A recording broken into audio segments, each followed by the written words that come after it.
দেখতে পাচ্ছ কম্বো ঘরের মানে দক্ষিণী সেকেন্ড আউটলেটের এখন ধোসা বানানো চলছে। ধোসার দামটা কত রাখছো? 90 টাকা মশলা ডোসা। আচ্ছা 90 টাকা মশলা ধোসা। প্লেন ধোসা 60 টাকা। আচ্ছা মানে একটা জিনিস দেখছি সবকিছু কিন্তু রিজনেবলই আছে সব প্রাইস।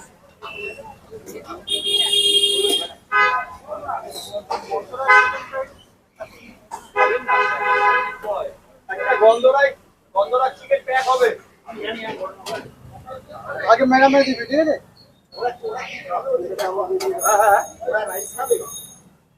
রাইস কত রাইস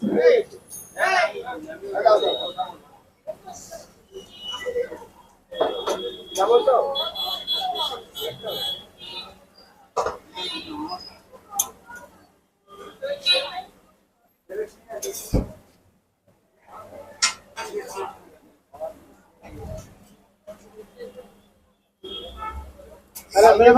কালকে মনে করে ধোসার বক্স নিয়ে আসবো।